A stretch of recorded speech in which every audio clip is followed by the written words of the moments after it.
Film ini diawali dengan diperlihatkannya seorang wanita bernama Sophia, di mana ia sedang OTW menuju sebuah rumah yang akan ia sewa di Kabupaten Wales bagian wetan.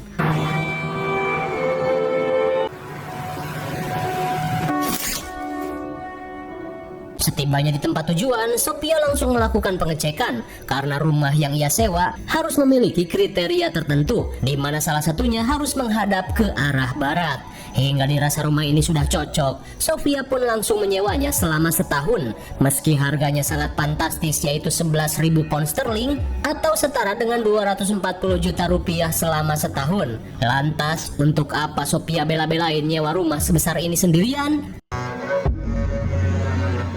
Singkat waktu, Sophia langsung mendatangkan seorang pria bersetelan kang mancing bernama Solomon. Namun bukannya tukang mancing sidat, Solomon ini merupakan seorang dukun nyentrik yang disewa oleh Sophia untuk melakukan ritual pemanggilan arwah putranya. Setelah menyurvei tempat, Solomon akhirnya bersedia untuk membantu Sophia. Namun ia meminta bayaran sekitar 100.000 pound sterling. Terlebih ritual ini sangat berbahaya dan akan menguras cakra dalam tubuhnya. Mendengar hal itu, Sophia yang kehabisan duit buat nyewa rumah hanya bisa membayar Solomon setengahnya saja. Meskipun malas, namun karena kliennya ini merupakan seorang wanita, Solomon yang memiliki ide oke-oke saja, asalkan Sophia harus menuruti semua perkataannya. Meskipun terdengar mencurigakan, Sophia yang ingin kembali bertemu dengan putranya sepakat untuk melakukannya. Beberapa saat kemudian, Solomon berkata jika dirinya akan menggunakan metode dari kitab Abramelin yang proses ritualnya akan memakan waktu sekitar 6 bulan lebih. Dan karena akan memakan waktu yang cukup panjang, Sophia diminta untuk melakukan persiapan terlebih dulu, termasuk menyetok makanan dan kebutuhan lainnya. Di malam harinya, Sophia yang sedang beres-beres seketika terenyuh saat kembali melihat foto kebersamaannya dengan sang putra tercinta yang bernama Asep Gasing. Tak cuma itu, ia pun membawa mainan goblin yang merupakan mainan favorit putranya ketika masih hidup. Di keesokan harinya, Sophia yang selesai berbelanja terlihat menyetok makanan untuk bekal mereka selama 6 bulan ke depan. Di saat itu pula, Solomon mulai melakukan persiapan-persiapan untuk melakukan ritual.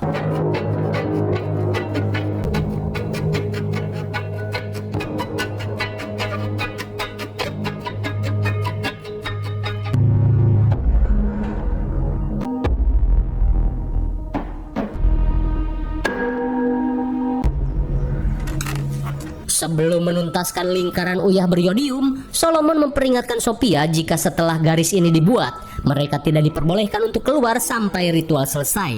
Mendengar hal itu, Sophia yang sudah siap meminta Solomon untuk segera menyelesaikannya.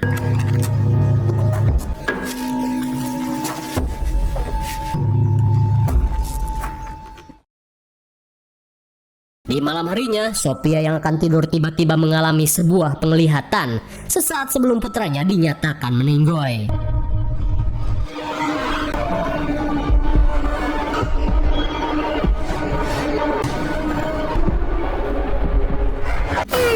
My God, rupanya sebelum dinyatakan meninggoy, Asep sempat diculik oleh seorang nini-nini peot yang sangat misterius. Kira-kira siapakah nini-nini itu? Apakah Wewe Gabel versi Eropa?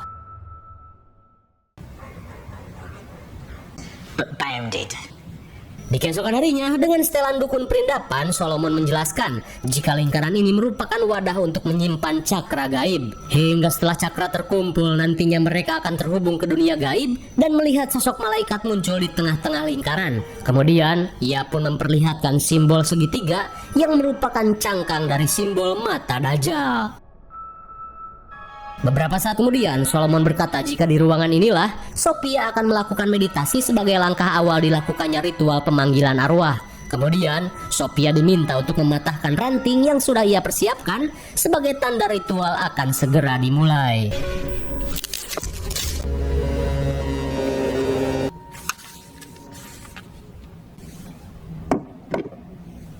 Selang beberapa saat, Solomon meminta Sophia untuk bermeditasi sambil membaca mantra. Tak tanggung-tanggung, Sophia diharuskan bermeditasi selama 3 hari tanpa keluar dari lingkaran. Dirasa sudah jelas, Sophia diminta untuk memulai ritualnya sambil membaca mantra dari buku yang sudah ia persiapkan.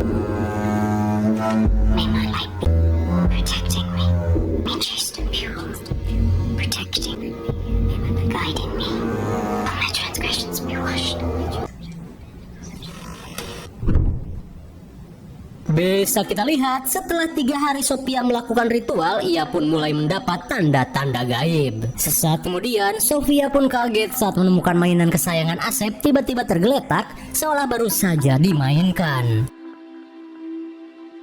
Beberapa saat kemudian, Sophia menceritakan apa yang ia alami setelah 3 hari melakukan ritual. Dan menurut Solomon, itu merupakan tanda-tanda jika ritual yang mereka lakukan mulai menyentuh alam goib.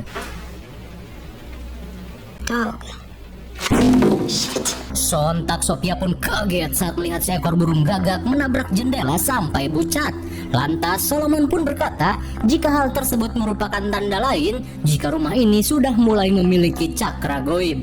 Kemudian Sophia diminta untuk mempersiapkan diri karena ritual berikutnya akan terasa lebih berat serta memakan waktu selama berminggu-minggu.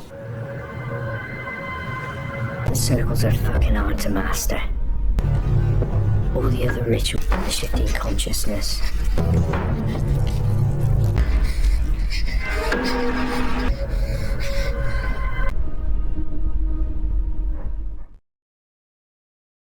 Beberapa minggu kemudian, Solomon meminta Sophia untuk meminum darahnya. Meskipun dirinya bukan Bella Twilight, mau tak mau Sophia harus melakukannya. Good.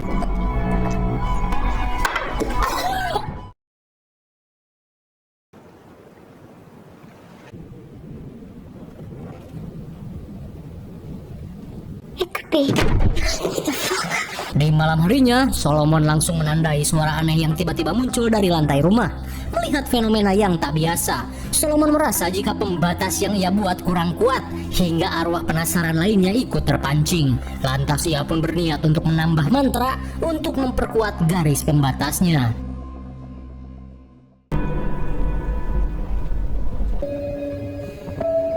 Di hari berikutnya, Solomon terlihat menuliskan mantra-mantra wibu berbentuk kanji di punggung Sophia, di mana ini merupakan syarat supaya Sophia mendapat perlindungan saat terkoneksi dengan alam goib. Namun di tengah proses penulisan mantra, seketika Solomon ngiler saat melihat Sophia membuka kutangnya. Setelah kejadian tadi, Solomon yang tak kuasa menahan gejolak cacing sempak meminta Sophia untuk berdandan secantik mungkin. Meskipun heran, Sophia hanya bisa menurut. Setelah berdandan, Solomon meminta Sophia untuk membuka skin bagaikan dukun gabrut. Rupanya Solomon ingin menjadikan Sophia sebagai media bacol dengan alasan untuk memperkuat mantra dalam tubuhnya. 10 detik kemudian, setelah berganti oli secara kilat, Sophia pun kesal karena ia baru sadar jika hal ini bukanlah bagian dari ritual. Di keesokan harinya, Sophia yang dendam langsung mencampurkan ciompolnya pada sayur yang akan disuguhkan pada Solomon.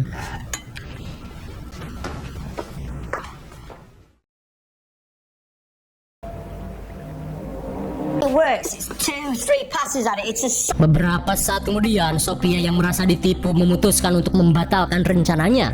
Terlebih ia hanya merasa dimanfaatkan saja. Melihat hal itu, Solomon berusaha menahannya karena jika Sophia keluar dari pembatas, mereka semua akan celaka. Ia pun meyakinkan Sophia jika sebentar lagi ia akan melihat keajaiban. Meskipun ragu, Sophia yang ingin bertemu dengan putranya memutuskan untuk melanjutkan ritualnya.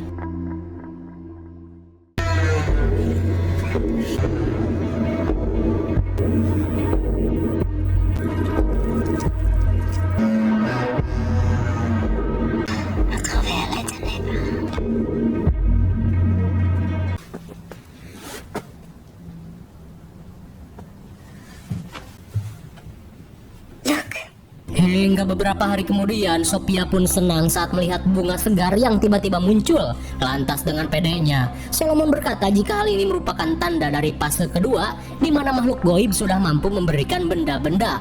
Melihat hal itu, Sophia pun semakin optimis.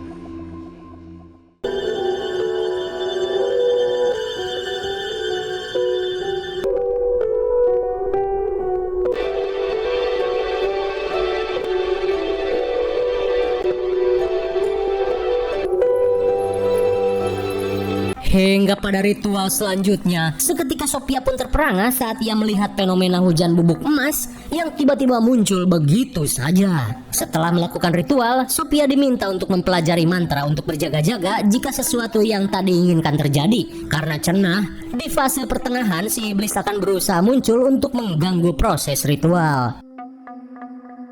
Singkat cerita, 1 bulan kemudian, Sophia pun merasa aneh karena akhir-akhir ini ritual yang ia lakukan belum mampu mendatangkan Asep. Not fucking working!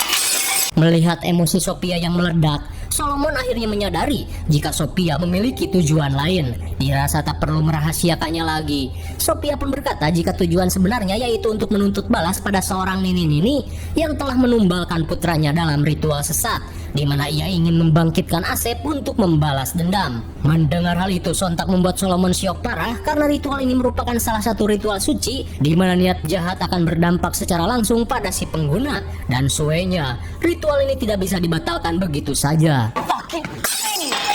Get out my sight, you...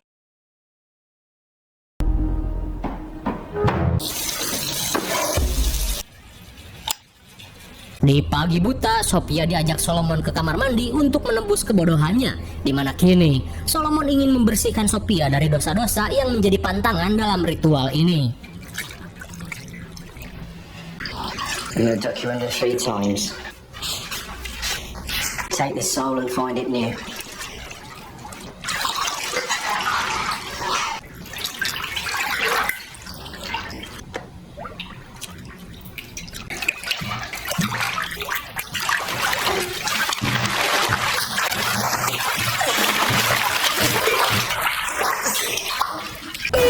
My God, entah apa maksudnya. Tiba-tiba saja Solomon malah menenggelamkan Sophia.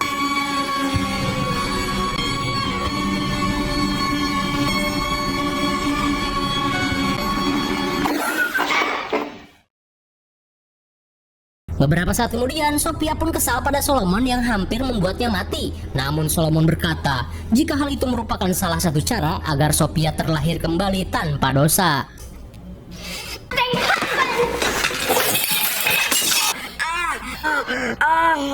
I think this is the price I gotta pay. Betapa syoknya Sophia saat melihat Solomon tercucuk pisau. Di tengah rasa mules, Solomon berkata jika ritual ini sudah berhasil, di mana malaikat pelindung Sophia berusaha membalas perbuatannya. Oh, the knife, was it clean?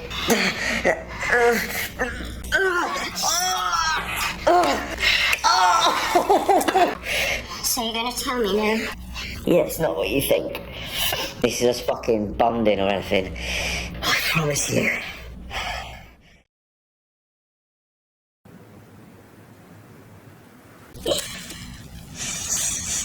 Beberapa hari kemudian, luka Solomon harus mengalami infeksi berat akibat tidak mendapat penanganan dari puskesmas. Apalagi saat ini, Solomon tidak bisa kemana-mana sebelum ritual yang mereka lakukan selesai.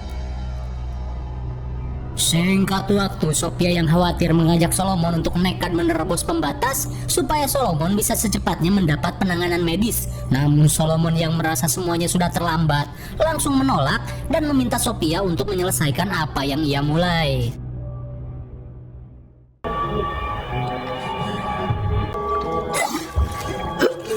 Dan bisa kita lihat kondisi Solomon sudah sekarat, di mana lukanya mulai mengeluarkan banyak nanah.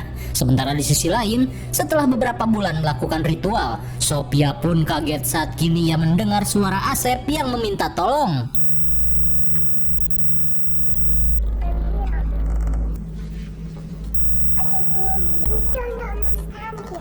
Di saat itu pula sosok ini meminta Sophia untuk membuka pintu. Akan tetapi Sophia merasa jika sosok ini bukanlah putranya. Quiet in my ear. In the country. Mommy, please. I'm not going to... Di tengah rasa ngeri, Sophia diperingatkan untuk mempersiapkan diri karena si iblis pasti akan kembali dengan tipu muslihatnya yang lebih kuat.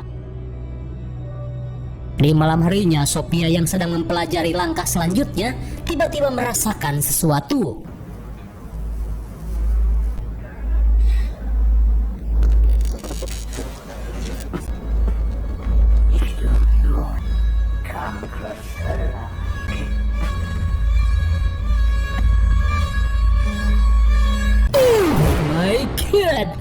seketika Sophia merinding saat melihat sosok misterius yang sedang duduk di dalam kegelapan.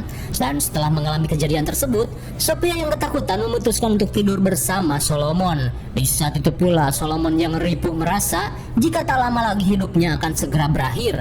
Ia pun meminta maaf karena dirinya tidak bisa membantu Sophia sampai ritual ini berakhir.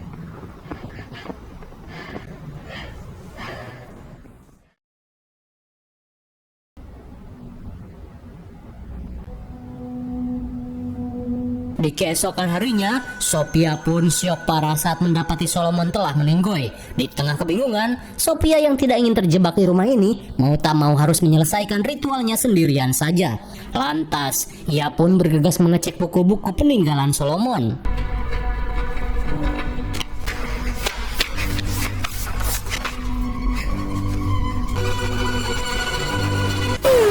My God, entah apa yang sebenarnya terjadi. Tiba-tiba saja buku petunjuk ritualnya telah dirusak dan dicoret-coret. Alhasil, Sophia pun tidak mampu menuntaskan ritualnya.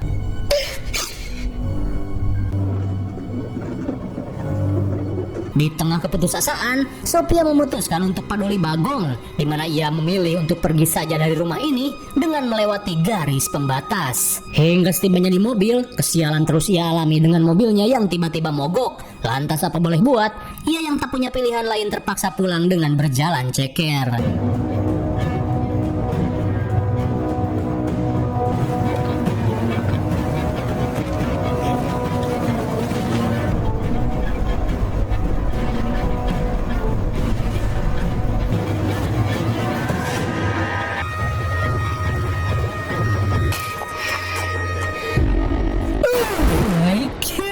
Betapa syoknya Sophia saat dirinya tidak bisa pergi kemana-mana dan malah kembali lagi ke tempat semula alias Kasarung. Dirasa dirinya tak bisa lari lagi, Sophia pun memutuskan untuk pasrah meski harus mokat di dalam rumah ini sendirian.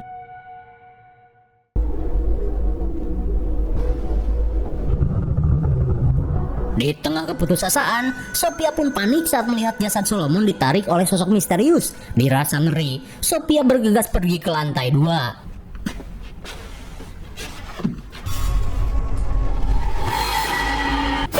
My God, meski gak kaget, tapi Sophia langsung merinding saat melihat gerombolan arwah penasaran yang tubuhnya seperti ketumpahan cat Falcon.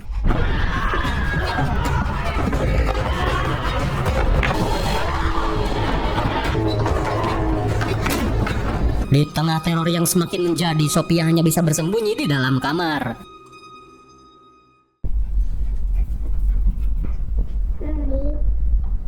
Beberapa saat kemudian, Sophia yang akan tidur kembali diteror oleh si Jurig yang kini menyerupai suara Asep.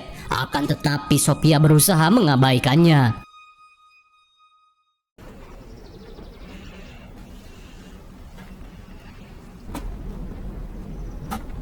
Di keesokan harinya, Sophia pun heran setelah mendengar suara aneh di lorong.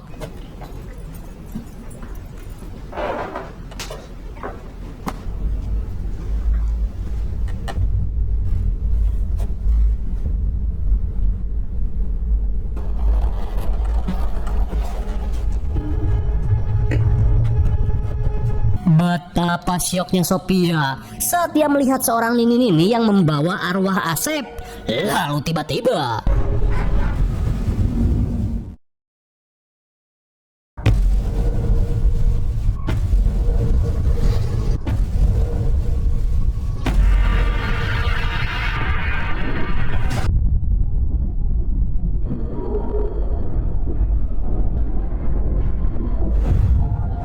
beberapa saat kemudian, Sophia pun panik saat dikerumuni sosok Jurig yang akan menyiksanya secara brutal. Setelah kehilangan jari tangannya, Sophia yang panik berusaha keluar dari tempat ini.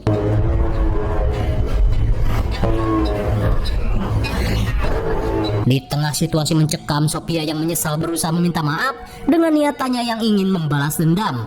Dan setelah mengatakan penyesalannya, tiba-tiba cahaya putih muncul hingga membuat para arwah membiarkannya pergi.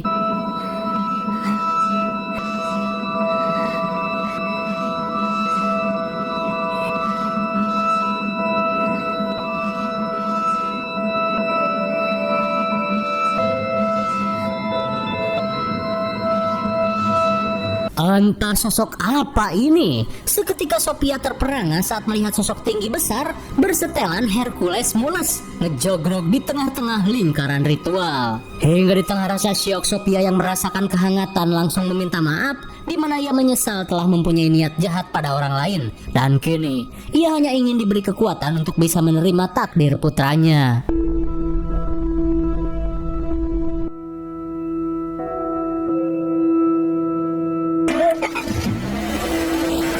Singkat waktu, Sophia yang berhasil keluar dari alam gaib merasa lega karena setelah bertemu dengan Hercules Mulus, ia pun bisa mengikhlaskan kematian putranya.